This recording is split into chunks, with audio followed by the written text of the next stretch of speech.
तो हम लोग आज स्ट्रेंथ ऑफ मटेरियल के बारे में देखेंगे, जिसको हम लोग सोम या हम लोग जानते हैं इसको मॉस के नाम से, मैकेनिक्स ऑफ सॉलिड। ये जो सब्जेक्ट है ये बहुत ज़्यादा इंपॉर्टेंट सब्जेक्ट है। हर एग्जाम में इसका अपना बहुत ज़्यादा वेटेज होता है। जैसे हम अगर गेट की बात करें, गेट में around 8 to 10 marks, 8 to 10 marks का इसका वेटेज होता है। और हम बात कर ले ESC की, engineering service exam, engineering service exam में इसका वेटेज सबसे ज़्यादा होता है, अबाउट 24 to 30 मार्क्स, इतने मार्क्स का ये पूछा जाता है। और इसके अलावा अगर हम लोग बहुत सारे स्टेट के एग्जाम देखेंगे तो उसमें भी स्ट्रेंथ ऑफ मटेरियल बहुत ही ज़्यादा पूछा जाता है। तो हम आज इसको स्टार्ट करते हैं। तो ये एक बस इंट्रोडक्शन लेक्चर है, इंट्रोडक्शन और थोड़ा बहुत बेसिक है स्ट्रेंथ ऑफ मटेरियल के बारे में। और ये देखते हैं मॉस क्या होता है, mechanics of solid. Mechanics of solid को पढ़ने से पहले हम लोग को पहले मैकेनिक्स के बारे में जानना होगा। तो पहले देखते हैं अपन mechanics.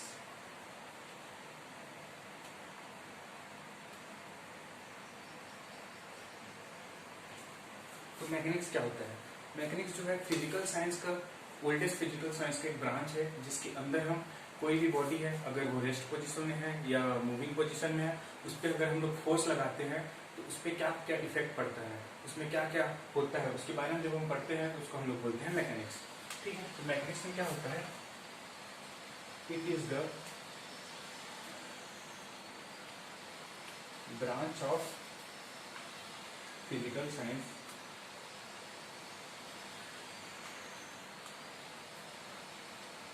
in which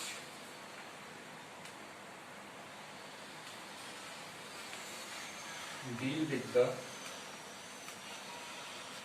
both moving and stationary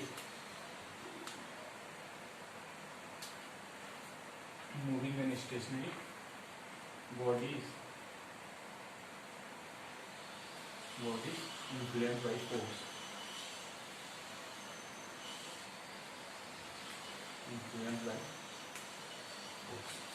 ये होता है मैकेनिक्स। तो मैकेनिक्स को हम लोग क्या है, बॉडी जो है दो टाइप की होती है, एक होता है रिजिड बॉडी और एक होता है अपना डिफॉर्मेबल बॉडी। तो मैकेनिक्स को मैं दो पार्ट में डिवाइड कर सकता हूँ। जैसे कि देखिए मैकेनिक्स को मैं दो पार्ट में डिवाइड कर सकता हूँ। एक होता है अपना रिजिड बॉडी,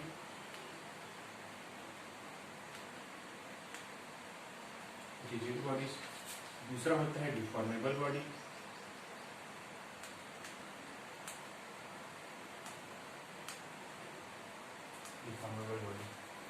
रिजिड बॉडी और डिफॉर्मेबल बॉडी क्या होता है इसको मैं बाद में बताऊंगा। पहले देखते हैं रिजिड बॉडी को हम लोग दो पार्ट में डिवाइड करते हैं। जैसे कि देखिए रिजिड बॉडी को हम लोग दो जगह पढ़ते हैं, एक होता है अपना इंजीनियरिंग मैकेनिक्स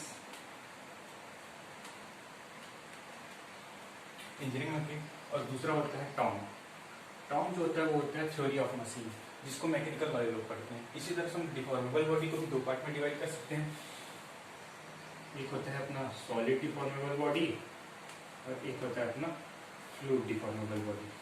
तो फ्लूइड हम जानते हैं क्या होता है, फ्लूइड जो होता है ये हम लोग पढ़ते हैं FM में। FM में हम लोग फ्लूइड के बारे में डिस्कस करते हैं, फ्लूइड मैकेनिक्स, जिसमें फ्लूइड क्या होता है, उसके फोर्सेस के बारे में हम लोग पढ़ते हैं।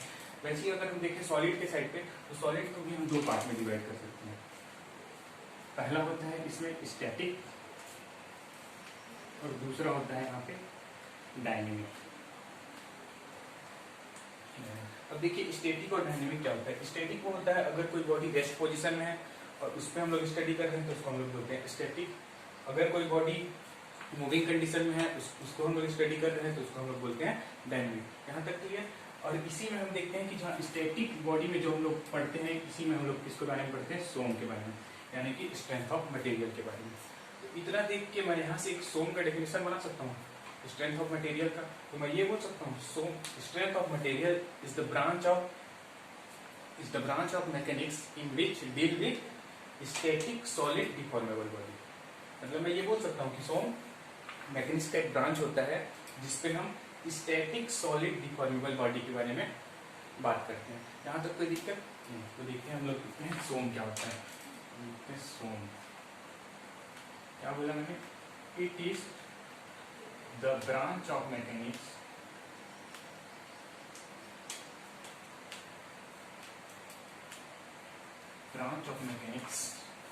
in which deal with static solid deformable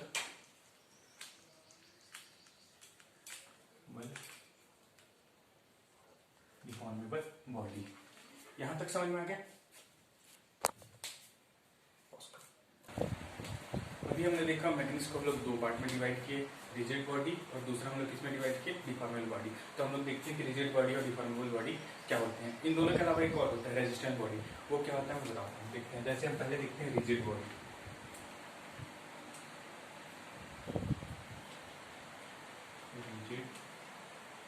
rigid body, तो रिजिड बॉडी हम कब बोलेंगे, किसी बॉडी पे रिजिड बॉडी कब बोलेंगे, अगर मैं किसी बॉडी पे फोर्स लगाता हूँ।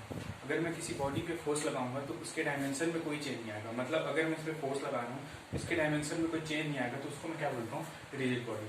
जैसे देखिए, ये अगर कोई है, बार है, ये कोई बार है, इस पे मैं एक लोड लगा दिया P इधर, एक लोड लगा दिया P इधर। इस बार का लेंथ अगर मैं देखूँ तो इस बार का लेंथ अगर मैं L लेता हूँ और इसका अगर क्रॉस सेक्शन देखिए, ये जो क्रॉस सेक्शन है, इस बार का जो डायमीटर है वो मैं D ले लेता हूँ। ठीक है, इस बार का डायमीटर D, इसके अंदर मैं दो पॉइंट कंसीडर करता हूँ। एक पॉइंट है मेरा A और दूसरा पॉइंट है मेरा B। A और B है, इन दोनों के बीच का डिस्टेंस मैं लेता हूँ स्मॉल d। मैं क्या बोला, जब मैं इसमें फोर्स लगाऊंगा तो इसके डायमेंशन में कोई चेंज नहीं आएगा। मतलब पहला पॉइंट इसमें मैं क्या लिख सकता हूँ, जब हम इसमें फोर्स अप्लाई करेंगे तो no change in dimension. Dimension पे कोई चेंज नहीं होगा, तो डायमेंशन पे कोई चेंज नहीं होगा, इसका मतलब ये बोल सकता हूँ इसका जो लेंथ होगा और इसका जो डायमीटर है वो अपना कांस्टेंट होगा।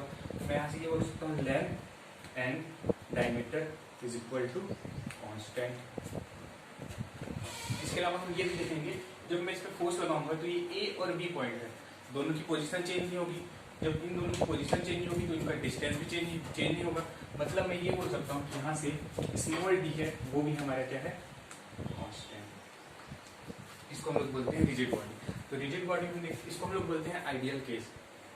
तो आइडियल केस कैसे बोलेंगे इसको हम, देखिए कोई बॉडी डिफॉर्मेबल बॉडी, सॉरी कोई भी बॉडी रिजिड बॉडी नहीं हो सकती। कैसे नहीं हो सकती, अगर देखिए मैं इसमें P अमाउंट का लोड लगाया, इसके डायमेंशन में कोई चेंज नहीं आया, धीरे धीरे मैं लोड बढ़ाते गया, धीरे धीरे अगर मैं लोड बढ़ाऊंगा तो क्या है, एक ना एक ऐसा लोड आएगा जिसमें बॉडी क्या करेगा, डिफॉर्म कर जाएगा।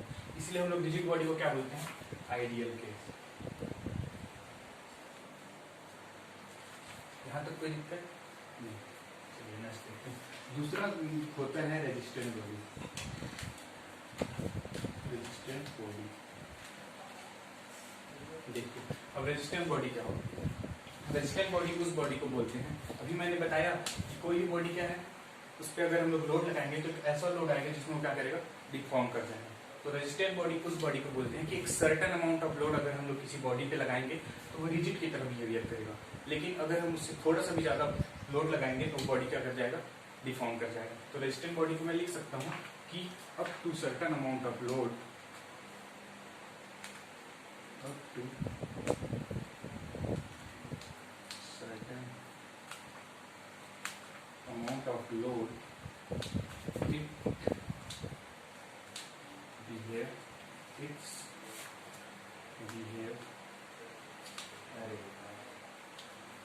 like rigid।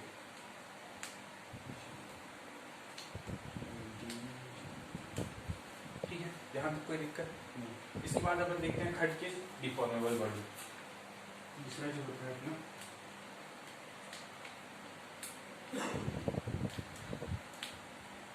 Deformable body. तो डिफॉर्मेबल बॉडी हम किसको बोलेंगे, जैसे अगर मैं किसी बॉडी पे फोर्स लगाया, उसका क्या होगा, डायमेंशन चेंज हो जाएगा, उसके लेंथ में चेंजेस आने लगेंगे, डायमीटर में चेंज आने लगेंगे, उसको हम लोग क्या बोलेंगे, डिफॉर्मेबल बॉडी। जैसे कि मैं यहाँ दिखाता हूँ, ये मैं अगर कोई बार कंसीडर किया, इस पर एक फोर्स में लगाया इधर P, एक फोर्स लगाया मैं इधर P, इस बार का लेंथ मैं लेता हूँ L। ठीक है, इसका क्रॉस सेक्शन अगर मैं बनाऊँ सर्कुलर ले लेता हूँ, इसका जो डायमीटर है वो मैं ले लिया कैपिटल का। ठीक है, अगर मैं इसमें एक पॉइंट लूंगा A और एक पॉइंट लूंगा B, जैसे मैं इस पे लोड लगाऊंगा तो क्या होगा, ये डिफॉर्मेबल बॉडी है, तो डिफॉर्मेबल बॉडी है तो इसका क्या होगा, ए पॉइंट जो है स्ट्रेच हो जाएगा, क्योंकि इसमें टेंशन फोर्स दे रहा था, कंप्रेशन देता तो ये बॉडी क्या हो जाता, अंदर की तरफ आ जाता, लेकिन इसमें टेंशन दे रहा हूँ तो टेंशन ए जो है यहाँ पे शिफ्ट हो जाएगा ए डेस, बी जो है यहाँ पे शिफ्ट हो जाएगा बी डेस। हाँ, यहाँ पे देखिए मैं अगर ए पॉइंट और बी पॉइंट ले रहा हूँ, इन दोनों के बीच के डिस्टेंस को मैं ले लेता हूँ डी। तो जब मैं इस पे लोड लगाऊंगा तो क्या होगा कि ए पॉइंट है वो कहाँ शिफ्ट हो जाएगा, ए डेस पे शिफ्ट हो जाएगा, बी पॉइंट कहाँ है वो बी डेस पे शिफ्ट हो जाएगा, मतलब इसका जो लेंथ है वो बढ़ जाएगा। इसमें मैं क्या बोल रहा हूँ कि जब हम इसमें फोर्स लगाते हैं तो इसका डायमेंशन क्या हो जाता है, चेंज हो जाता है। तो मैं ये लिख सकता हूँ कि इसमें जब हम इस पर फोर्स लगाएंगे तो इसका डायमेंशन चेंज हो जाएगा, प्लस इसका लेंथ है और जो डायमीटर है ये अपना कांस्टेंट नहीं है।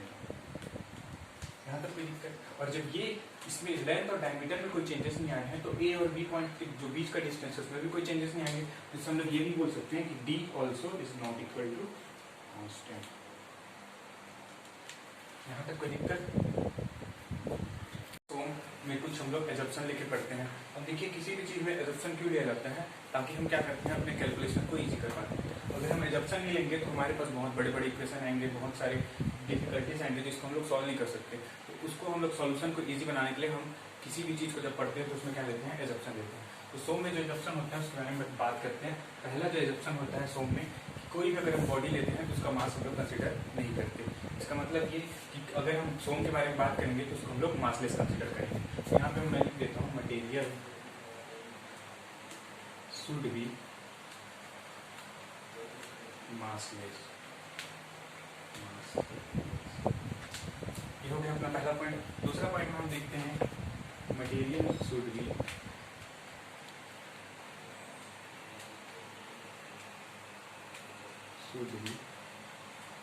homogeneous and isotropic।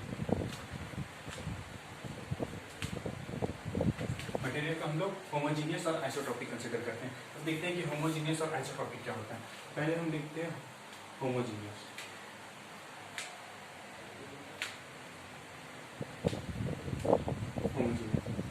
किसी भी मटेरियल को हम होमोजीनियस कब बोलते हैं, तो देखते हैं जैसे कि ये मेरा कोई मटेरियल का मैं छोटा सा एलिमेंट ले लेता हूँ। किसी भी एलिमेंट को अगर हम लोग होमोजीनियस कब बोलेंगे, जब वो इस बॉडी के अंदर किसी भी पॉइंट पे हम देखेंगे तो किसी एक पर्टिकुलर डायरेक्शन में वो सेम इलास्टिक बिहेवियर शो करेगा। जैसे कि अगर इस पॉइंट की मैं बात करूं तो इसके अगर मैं एक्स डायरेक्शन में देखूं, ये पॉइंट अगर एक्स डायरेक्शन में इसकी इलास्टिक प्रॉपर्टी ई है, तो यहाँ पे जितने भी पॉइंट होंगे उसके एक्स डायरेक्शन में इसकी इलास्टिक प्रॉपर्टी क्या होगी, ई होगी। मतलब एक पर्टिकुलर डायरेक्शन में उस बॉडी के किसी भी पॉइंट पर इलास्टिक प्रॉपर्टी क्या होती है, सेम होती है। जैसे इस पॉइंट में मैंने क्या बोला, एक्स डायरेक्शन में इसकी इलास्टिक प्रॉपर्टी क्या है, ई है। वैसे अगर मैं इस पॉइंट की बात करूं तो इस पॉइंट में भी इसकी एक्स डायरेक्शन में इलास्टिक प्रॉपर्टी क्या हो जाएगी, ई हो जाएगी। अगर मैं कोई और पॉइंट ले लूं, एक्स डायरेक्शन देखो तो उसका इलास्टिक प्रॉपर्टी क्या हो जाएगी, ई हो जाएगी। अगर मैं अब इसके वर्टिकल डायरेक्शन देखना चाहता हूँ, अगर इस पॉइंट के वर्टिकल डायरेक्शन की इलास्टिक प्रॉपर्टी E1 है, इस पॉइंट की भी वर्टिकल डायरेक्शन में प्रॉपर्टी क्या हो जाएगी, E1, इसकी भी वर्टिकल डायरेक्शन में क्या हो जाएगी, E1। मतलब बॉडी के किसी भी पॉइंट पर सेम डायरेक्शन में इलास्टिक प्रॉपर्टी क्या होती है, सेम होती है। उसको हम लोग क्या बोलते हैं, होमोजीनियस। मैं लिख सकता हूँ यहाँ पे material is said to be homogeneous when it shows same elastic property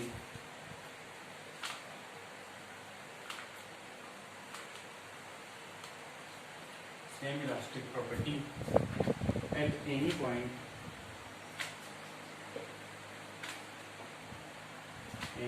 at given direction। ये होता है अपना होमोजेनियस। सेकंड हम देखते हैं आइसोट्रोपी। बी नंबर अगर मैं बात करूं आइसोट्रोपी, देखिए अब आइसोट्रोपिक क्या होता है। अगर मैं कोई एलिमेंट ले लेता हूँ किसी भी मटेरियल का, ये अगर कोई एक मटेरियल का एलिमेंट है, तो आइसोट्रोपिक उसको बोलते हैं जिसमें इस बॉडी के अंदर किसी एक पॉइंट पर सभी डायरेक्शन में इलास्टिक प्रॉपर्टी क्या होती है, सेम होती है। मतलब जैसे मैं इस पॉइंट पे देखूंगा तो इसके एक्स डायरेक्शन में अगर मैं इलास्टिक प्रॉपर्टी देखूंगा तो वो भी अपना ई है, अगर इसके वाई डायरेक्शन में देखूंगा तो भी अपना ई हो जाएगा, इसके अगर मैं जेड डायरेक्शन में देखूंगा तो वो भी अपना क्या हो जाएगा, ई हो जाएगा। वैसे ही अगर मैं दूसरे पॉइंट की बात करूँ, इधर अपना इलास्टिक प्रॉपर्टी अगर के है, इसके ऊपर साइड अगर जाऊंगा वहां भी मेरे को के मिलेगा, जेड डायरेक्शन में जाऊंगा वहां पे भी मेरे को के मिलेगा। तो आइसोट्रोपिक किसको बोलेंगे, इस बॉडी के किसी पॉइंट पर उसके सभी डायरेक्शन में इलास्टिक प्रॉपर्टी क्या होते हैं, सेम होते हैं। तो यहाँ पे मैं लिख सकता हूँ material should be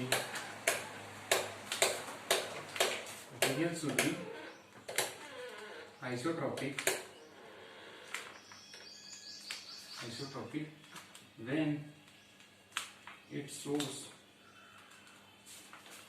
same elastic property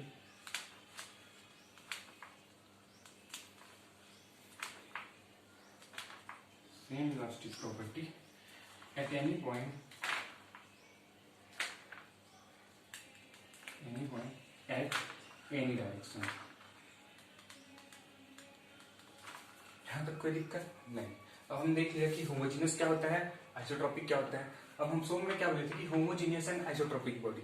तो होमोजीनियस और आइसोट्रोपिक क्या होता है, तो इन दोनों को हम लोग जब कंबाइन करेंगे तो पहला जो चीज है ये देखिए अपना होमोजीनियस क्या होता है, सेम डायरेक्शन में इलास्टिक प्रॉपर्टी क्या होती है, सेम होती है, जैसे ये प्लस। आइसोट्रोपिक क्या होता है कि बॉडी के सभी डायरेक्शन में इलास्टिक प्रॉपर्टी क्या होती है, सेम होती है। और ये तो इन दोनों को जब हम मिलाएंगे तो इस बॉडी के किसी भी पॉइंट पे देखेंगे, किसी भी डायरेक्शन में देखेंगे तो हम लोग का क्या होगा, इलास्टिक प्रॉपर्टी सभी जगह सेम मिलेगी। जैसे मैं इस पॉइंट पे देखूंगा तो यहाँ अगर ई है, यहाँ ई है, तो ये भी ई। अगर मैं ये इस पॉइंट के बारे में बात करूंगा तो यहाँ भी ई हो जाएगा, इसके वाई डायरेक्शन में भी ई हो जाएगा, जेड डायरेक्शन में भी ई हो जाएगा। अगर मैं कोई और पॉइंट लूँ तो एक्स डायरेक्शन में ई हो जाएगा, वाई डायरेक्शन में ई हो जाएगा और जेड डायरेक्शन में ई हो जाएगा। तो इस ऐसे जब शो बिहेवियर शो करता है तो उसको हम लोग बोलते हैं होमोजीनियस है आइसोट्रोपिक मटेरियल। ठीक है। तीसरा एग्जाम्पल इसमें बोलता है कि calculation done on only prismatic बार।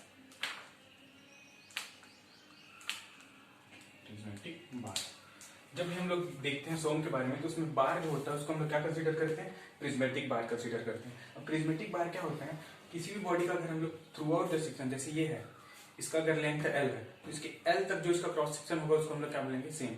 अगर एल तक इसका क्रॉस सेक्शन सेम है तो उसको हम लोग क्या बोलेंगे, प्रिज्मेटिक बार। मतलब यहाँ मैं लिख देता हूँ कि cross section through out the length cross section क्या होता है, कांस्टेंट। इसको हम लोग क्या बोलते हैं, प्रिज्मेटिक बार। यहाँ तक कोई दिक्कत नहीं। 3 एग्जाम्पल हम देख लिए। इसमें जो चौथा एग्जाम्पल होता है वो होता है कि यहाँ पे जो होता है इट्स फॉलो हुक लॉ। तो हुक्स लॉ क्या होता है, हुक्स लॉ सिंपली देखेंगे, बाद में हम लोग इसको डिटेल से बात करेंगे। तो हुक्स लॉ क्या होता है, जो स्ट्रेस होता है वो डायरेक्टली प्रोपोर्शनल टू स्ट्रेन होता है। तो हम लोग जब भी सोम के बारे में बात करेंगे तो हमेशा हुक्स लॉ को क्या करेगा, फॉलो करेगा। ठीक है, यहाँ तक कोई दिक्कत नहीं। अब हम देखते हैं टाइप्स ऑफ लोड कितने टाइप के होते हैं। तो पहले हम बात करेंगे with respect to cross section. तो क्रॉस सेक्शन के बारे में जब भी हम बात करेंगे तो लोड जो हमारा होता है वो 2 टाइप का होता है। पहला देखते हैं हम लोग लोड जो होता है 2 टाइप का होता है। पहला होता है नॉर्मल लोड, दूसरा होता है अपना ट्रांसवर्स लोड।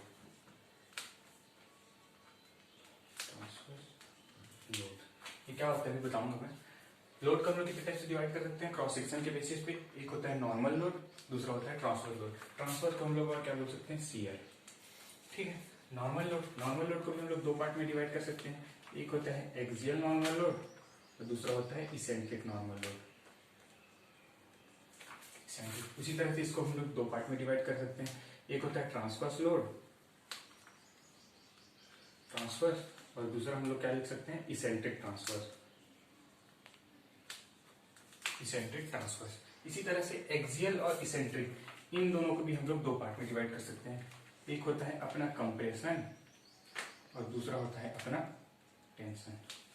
यहां तक कोई दिक्कत नहीं। अब देखते हैं हम लोग नॉर्मल और ट्रांसवर्स लोड क्या होता है। अब देखिए जैसे कि कोई एक बार है, ये है अपना बार। ठीक ठीक है, ये बार है, इसका अगर मैं क्रॉस सेक्शन बनाऊँ तो इधर मैं इसका क्रॉस सेक्शन बना देता हूँ।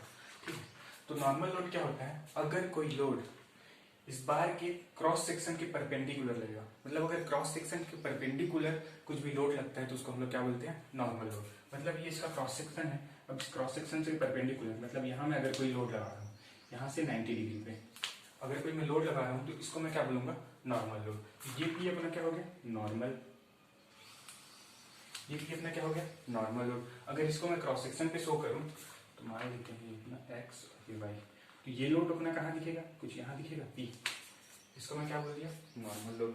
दूसरा ट्रांसफर लोड। अब ट्रांसफर लोड क्या बोलते हैं, अगर किसी बॉडी के क्रॉस सेक्शन के अगर कोई पैरेलली लोड लग रहा है, अगर पैरेलली लोड लगेगा तो उसको हम लोग क्या बोलेंगे, ट्रांसफर लोड। मतलब ये यहाँ पे अगर मैं कोई लोड लगा दे रहा हूँ क्यू, ये क्रॉस सेक्शन के पैरेलल लग रहा है, क्रॉस सेक्शन के पैरेलल लग रहा है, मतलब देखिए जैसे ये है अपना बॉडी, ठीक है, ये है इसका क्रॉस सेक्शन, अगर इसके परपेंडिकुलर ऐसे 90 डिग्री का अगर कोई लोड लग रहा है तो उसको मैं क्या बोलूंगा, नॉर्मल लोड। और अगर इसी क्रॉस सेक्शन के पैरेलल, यहाँ पे इसके पैरेलल, अगर इसके पैरेलल कोई लोड लग रहा है तो उसको मैं क्या बोलूंगा, ट्रांसवर्स लोड। तो इसको मैं क्या बोल दिया, ट्रांसवर्स लोड, या इसको हम लोग बोल देते हैं शियर लोड। यहाँ तक कोई दिक्कत नहीं।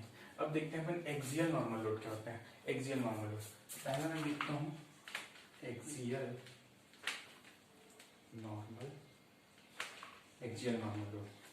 हम लोग जानते हैं नॉर्मल लोड क्या होता है, क्रॉस सेक्शन के परपेंडिकुलर लगता है। अब ये एक्सियली कब होगा, इसलिए देखिए ये कोई बार है, ठीक है, बार, ठीक है, इसके क्रॉस सेक्शन के परपेंडिकुलर लगेगा, ये तो मैंने नॉर्मल लोड के बारे में बता दिया। और अगर वही लोड इसके जो एक्सिस है उससे पास होगा, अगर वही लोड इसके एक्सिस पे लगेगा तो उसको हम लोग क्या बोलेंगे, एक्सियल नॉर्मल लोड। यहाँ तक कोई दिक्कत नहीं। जैसे ये मेरा एक्सिस है तो ये लोड कहाँ लग रहा है, एक्सिस पे लग रहा है। जैसे कि इसका मैं क्रॉस सेक्शन अगर बनाऊं, ये मेरा क्रॉस सेक्शन है, ये इसका हो गया एक्स एक्सिस, ये हो गया इसका वाई एक्सिस। तो ये जो एक्सियल लोड है वो कहाँ पे लगेगा, यहाँ पे अपना क्या लगेगा, पी, एक्सियल लोड। इसको मैं क्या करूंगा, नॉर्मल लोड। तो देखिए जब भी हम लोग क्या है, नॉर्मल एक्सियल लोड लगता है तो हम लोग को क्या मिलता है, एक प्रकार का स्ट्रेस डेवलप होता है। वो स्ट्रेस क्या होता है, उसको हम लोग बोलते हैं डायरेक्ट स्ट्रेस। इस केस में हमारा क्या स्ट्रेस डेवलप होगा, सिग्मा डायरेक्ट, ठीक है, सिग्मा डायरेक्ट। और हम लोग जानते हैं स्ट्रेस इक्वल टू क्या होता है, force upon perpendicular, force upon cross section area. इसको मैं क्या लिख सकता हूँ, अगर इस पार्ट का क्रॉस सेक्शन एरिया में ए कंसीडर कर रहा हूँ तो अपना सिग्मा डायरेक्ट किसके बराबर हो जाएगा, force upon cross section area. यहाँ तक समझ में आ गया, ठीक है। चलिए आगे देखते हैं। पहले हो गया एक्सियल नॉर्मल लोड। दूसरा अपन बात करते हैं इसेंट्रिक नॉर्मल लोड। दूसरा हम लोग किसके बारे में बात करेंगे, इसेंट्रिक नॉर्मल लोड के बारे में बात करेंगे, इसेंट्रिक नॉर्मल लोड। अब इसमें हम लोग क्या देखते हैं, नॉर्मल है मतलब क्या होगा, क्रॉस सेक्शन के परपेंडिकुलर ही लोड लगेगा। तो ये है अपना बार, ठीक है। तो नॉर्मल मतलब इसके परपेंडिकुलर पे ही लोड लगेगा। दूसरे इसमें क्या है, इसेंट्रिक मतलब इसका जो लोड है वो एक्सिस से पास नहीं होगा, एक्सिस से पास ना होके थोड़ा ऊपर या नीचे पास होगा। जैसे मैं देखता हूँ ये अगर इसका एक्सिस है, इसको मैं इसका एक्सिस मान रहा हूँ तो अपना लोड पी कहाँ लगेगा, यहाँ। अगर लोड पी यहाँ लग रहा है तो उसको मैं क्या बोलूंगा, इसेंट्रिक नॉर्मल लोड। और इस डिस्टेंस को अगर मैं ई ले लेता हूँ, यहाँ तक बात समझ में आ गई। अगर मैं इसको क्रॉस सेक्शन में देखूं तो ये अपना क्रॉस सेक्शन, ये है इसका एक्सिस। तो जो एक्सियल लोड में कहाँ लग रहा था, लोड एक्सिस पे लग रहा था, लेकिन ये क्या है, इसेंट्रिक लोड है, इसलिए ये पी लोड कहाँ लग रहा है, यहाँ पे पी लोड। कितने डिस्टेंस पे, इसको मैं डिस्टेंस ले लेता हूँ ई। यहाँ तक की बात समझ में, चलिए ठीक है। अब अगर मैं इसको लाइन डायग्राम से शो करूँ तो देखते हैं लाइन डायग्राम, ऐसे लाइन डायग्राम यहाँ पे है, यहाँ पे ई डिस्टेंस फोर्स लग रहा है, मतलब ये ऐसे और ऐसे, ये डिस्टेंस अपने कितना है ई। ये हो गया इसका लाइन डायग्राम। ऐसे हमारे बार पे क्या लग रहे हैं, फोर्स लग रहे हैं। अब हम कैलकुलेट करने के लिए क्या करते हैं, इस पी फोर्स को यहाँ पे ट्रांसमिट करते हैं। तो यहाँ पे ट्रांसमिट करने के लिए क्या करेंगे, देखिए जस्ट सिंपल, ये अपना बार। तो जैसे हम लोग इसको यहाँ शिफ्ट करते हैं तो ये जो पी लोड है एज इट इज इसमें आ जाता है। तो ये पी फोर्स पहले यहाँ पर पी आ गया, ठीक है। अब इस फोर्स के कारण इस पे क्या होगा, मूवमेंट जनरेट होगा। तो यहाँ पे हमारा क्या हो जाता है, मूवमेंट जनरेट हो जाता है। और इस मूवमेंट का वैल्यू क्या होगा, फोर्स इंटू परपेंडिकुलर डिस्टेंस। तो इसका फोर्स कितना है, पी, परपेंडिकुलर डिस्टेंस कितना है, ई। तो इसेंट्रिक नॉर्मल लोड के केस में हम लोग क्या देखते हैं, एक हम लोग को लोड मिलता है और एक हम लोग को क्या मिलता है, मूवमेंट मिलता है। तो यहाँ पर दोनों के कारण हम लोग क्या मिलेंगे, स्ट्रेसेस मिलेंगे। एक स्ट्रेस के कारण मिलेगा, लोड के कारण मिलेगा, दूसरा स्ट्रेस के कारण मिलेगा, मूवमेंट के कारण मिलेगा। तो यहाँ पे हम लोग को दो टाइप के स्ट्रेस मिले। तो मैं ये बोल सकता हूँ कि लोड के कारण जो हम लोग को स्ट्रेस मिला वो क्या, उसको हम लोग क्या बोलते हैं, सिग्मा डायरेक्ट। सिग्मा डायरेक्ट अपना क्या होता है, force upon cross section area. यहाँ तक कोई दिक्कत नहीं। अब यहाँ पे क्योंकि मूवमेंट भी जनरेट हो रहा है तो मूवमेंट के कारण भी एक स्ट्रेस डेवलप होगा, उस स्ट्रेस को हम लोग बोलते हैं बेंडिंग स्ट्रेस। देखते हैं bending stress, sigma bending. Bending stress के बारे में हम लोग जब बेंडिंग स्ट्रेस पढ़ेंगे उसमें अच्छे से डिटेल से बात करेंगे। अभी बस इसका फॉर्मूला देखिए, सिग्मा बेंडिंग क्या होता है, m upon I into Y. यहाँ तक कोई दिक्कत? हम लोग नॉर्मल लोड के बारे में बात करिए, एक्सियल, इसेंट्रिक, यहाँ तक कोई दिक्कत नहीं। अब हम लोग देखते हैं ट्रांसवर्स लोड। ट्रांसवर्स लोड मैं बताया था कि ट्रांसवर्स लोड कौन से लोड को बोलते हैं, अगर क्रॉस सेक्शन के पैरेलल कोई लोड लग रहा है तो उसको हम लोग क्या बोलते हैं, ट्रांसवर्स लोड। तो पहले हम लोग देखते हैं ट्रांसवर्स लोड का पहला, ट्रांसवर्स लोड। तो ट्रांसवर्स लोड जनरली क्या होगा, ये अपना कोई बार है तो यहाँ पे एक लोड लग रहा है P, ठीक है। अब इसमें हम लोग देखेंगे, एक तो ये लोड लग ही रहा है, अगर मैं इसका लेंथ L ले लेता हूँ, ये अगर मेरा लेंथ L है। अब इसमें हम लोग क्या देखते हैं कि एक लोड P लग रहा है। अब ये P क्या करेगा, इसको बेंड करने की कोशिश करेगा, तो यहाँ पे बेंडिंग मूवमेंट भी जनरेट होगा। तो यहाँ पे दो चीज हो रहा है, एक लोड हो रहा है, दूसरा यहाँ पे बेंडिंग मूवमेंट जनरेट होता है। तो इस केस में भी हम लोग को क्या मिलेंगे, दो टाइप के स्ट्रेस मिलेंगे। एक अपना मिलेगा सिग्मा डायरेक्ट और दूसरा हम लोग को क्या मिलेगा, सिग्मा बेंडिंग, ठीक है। तो सिग्मा डायरेक्ट इसके बराबर होता है force upon cross section area, और बेंडिंग स्ट्रेस क्या होता है, m upon I into Y. यहाँ तक कोई दिक्कत नहीं। अब अपन आगे बात करते हैं D number, eccentric transverse load. Eccentric transverse load, अब देखिए इसेंट्रिक ट्रांसवर्स लोड में क्या होगा, ये अपना कोई एक बार है, लोड क्या है, वो लगेगा इसके पैरेलल भी। अब ये लोड लगेगा अपना इसके पैरेलल P। अगर मैं इसको क्रॉस सेक्शन दिखाऊं तो हम लोग ज्यादा अच्छे से समझेंगे। जैसे इसका लेंथ है अगर L, इसका अगर मैं क्रॉस सेक्शन देखूं तो ये है इसका एक्सिस। अब ये जो लोड P लग रहा है वो यहाँ ना लग के यहाँ लग रहा है लोड P। यहाँ पे अपना क्या लग रहा है, लोड P। इस डिस्टेंस को मैं ले लेता हूँ P। अब देखिए इस केस में क्या होगा, यहाँ पे तो सेम इसके जैसे केस, पहला फोर्स लग रहा है, फोर्स के कारण एक सिग्मा डायरेक्ट डेवलप करेगा, दूसरा यहाँ पे एक मूवमेंट जनरेट होगा, मूवमेंट जनरेट होने के कारण इसमें क्या होगा, बेंडिंग स्ट्रेस डेवलप होगा। लेकिन ये इसेंट्रिक है तो इस पॉइंट पे लग रहा है, तो ये क्या करेगा, इसको ऐसे रोटेट करने की कोशिश करेगा। अब देखिए ये जो बार है इसकी यहाँ लोड लग रहा है, यहाँ लोड लग रहा है, तो ये क्या करेगा, लॉन्गिट्यूडनल एक्सिस के अबाउट रोटेट करने की कोशिश करेगा। और हम लोग जानते हैं कि जब भी कोई बॉडी लॉन्गिट्यूडनल अबाउट रोटेट करती है तो उसको हम लोग क्या बोलते हैं, टॉर्क। तो जब भी लॉन्गिट्यूडनल एक्सिस के अबाउट रोटेट करने लगेगी तो यहाँ पे क्या होगा, टॉर्क जनरेट होगा। तो टॉर्क की वैल्यू कितनी होगी, फोर्स इंटू उसका डिस्टेंस E। तो E वैल्यू की यहाँ पे क्या लगी, टॉर्क जनरेट होगी। तो इस केस में हम लोग को कितने टाइप के स्ट्रेस मिले, एक तो हम लोग को मिल गया सिग्मा डायरेक्ट, दूसरा हम लोग को मिल गया सिग्मा बेंडिंग, तीसरा हम लोग को मिल गया क्या, सिग्मा टॉर्जनल स्ट्रेस। तीन टाइप के स्ट्रेस मिले। अब देखते हैं हम लोग सिग्मा डायरेक्ट हम लोग जानते हैं क्या होता है, force upon cross section area. Bending stress क्या होता है अपना, m upon I into Y. Torsional stress क्या होता है, T by J into R. इसके बारे में जब हम लोग टॉर्जनल पढ़ेंगे तो उसके बारे में डिटेल से बात करेंगे। अभी यहाँ तक पूरा क्लियर, चलो ठीक। अभी हमने देखा कि क्रॉस सेक्शन के बेस पे हम लोग लोड को कैसे डिवाइड किया। अब हम लोग देखेंगे on the basis of distribution के हिसाब से हम लोग लोड को कैसे टाइप लेते हैं। तो पहला जो होता है पॉइंट लोड। तो पॉइंट लोड क्या होता है, अगर कोई लोड एकदम छोटे से एरिया पे अगर कोई लोड लग रहा है तो उसको हम लोग बोलते हैं पॉइंट लोड। पॉइंट लोड मतलब छोटे से एरिया पे, जैसे मैं देखूंगा ये अगर कोई बार है जी, अगर इस छोटे से पॉइंट पे अगर कोई लोड लग रहा है, स्मॉल एरिया पे लोड P, तो उसको मैं क्या बोलूंगा, पॉइंट लोड। अगर ये लोड हमारा ऐसा लग रहा है तो ये पॉइंट लोड है। अगर हम पे कोई मूवमेंट लग रहा है उसको हम लोग पॉइंट लोड बोल सकते हैं। तो याद रखिए कि जनरली लोग क्या है, पॉइंट लोड मतलब बस इसको बस जानते हैं, लेकिन अगर उस पर कपल भी जनरेट होगा तो उसको भी हम लोग क्या करेंगे, पॉइंट लोड कंसीडर करेंगे। यहाँ तक कोई दिक्कत नहीं, ठीक है। दूसरा जो होता है यूनिफॉर्म डिस्ट्रीब्यूटेड लोड। यूनिफॉर्म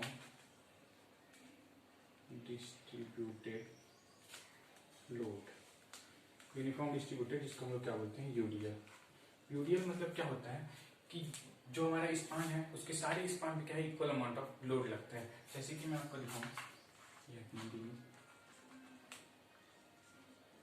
सभी जगह क्या है, लोड क्या होते हैं, इक्वल डिस्ट्रीब्यूट होते हैं, और ये थोड़े लार्ज एरिया पे होते हैं। जैसे कि ये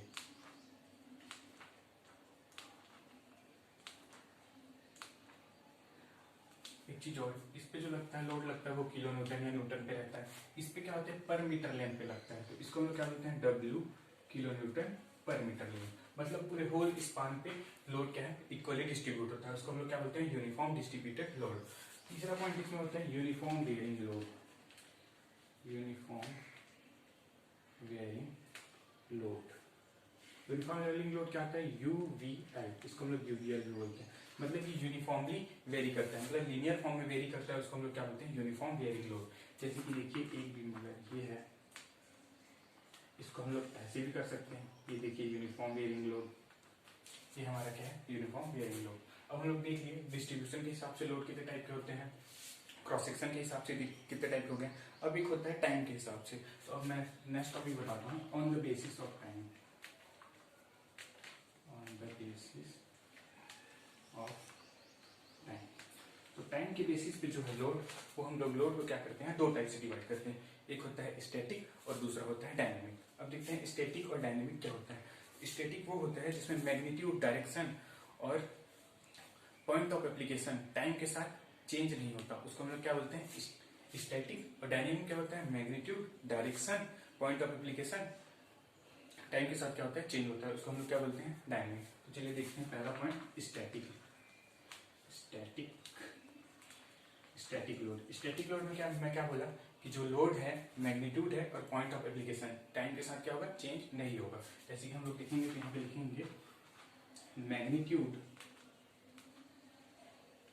direction and point of application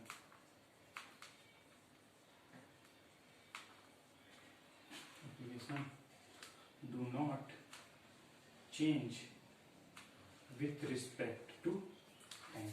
यहाँ पे समझ में आ गया। स्टैटिक का जो सबसे बढ़िया एग्जांपल होता है, एग्जांपल अगर मैं लूँ स्टैटिक का, स्टैटिक लोड का, तो वो अपना होता है वेट, सेल्फ वेट, इसको हम लोग बोलते हैं सेल्फ वेट। सेल्फ वेट क्या होता है स्टैटिक लोड होता है, वो टाइम के साथ कभी उसका मैग्नीट्यूड भी चेंज नहीं होता, डायरेक्शन भी चेंज नहीं होता और पॉइंट ऑफ एप्लीकेशन भी चेंज नहीं होता। यहाँ तक कोई दिक्कत नहीं। दूसरे इसमें क्या टाइप होता है, इसको हम लोग बोलते हैं डायनेमिक। डायनेमिक लोड में क्या होगा magnitude, direction and point of application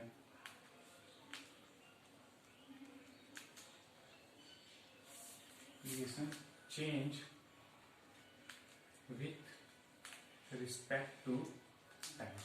मतलब मैग्नीट्यूड, डायरेक्शन और पॉइंट ऑफ एप्लीकेशन टाइम के साथ अगर चेंज होगा तो उसको हम लोग क्या बोलेंगे डायनेमिक लोड। इसका जो एग्जांपल है वो है अपना rotating shaft, rotating shaft.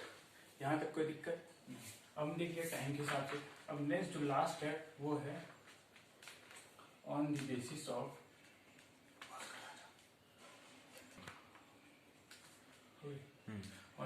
Of load application time. Load application time के हिसाब से हम लोग इसको डिवाइड करें तो लोड इसमें क्या होता है तीन टाइप का होता है। पहला होता है ग्रेजुअल लोड, दूसरा यहाँ पे होता है सडन लोड, तीसरा यहाँ पे क्या होता है इम्पैक्ट लोड। अब हम देखते हैं ग्रेजुअल लोड। ग्रेजुअल लोड क्या होता है कि जैसे जैसे जैसे ये कोई बॉडी है, इसमें मैं क्या कर रहा हूँ पहले मैं 1 kg का लोड रखा, फिर उसके ऊपर 1 kg का लोड रखा, फिर उसके ऊपर 1 kg का लोड रखा। मतलब मैं लोड को क्या कर रहा हूँ धीरे धीरे बढ़ा रहा हूँ।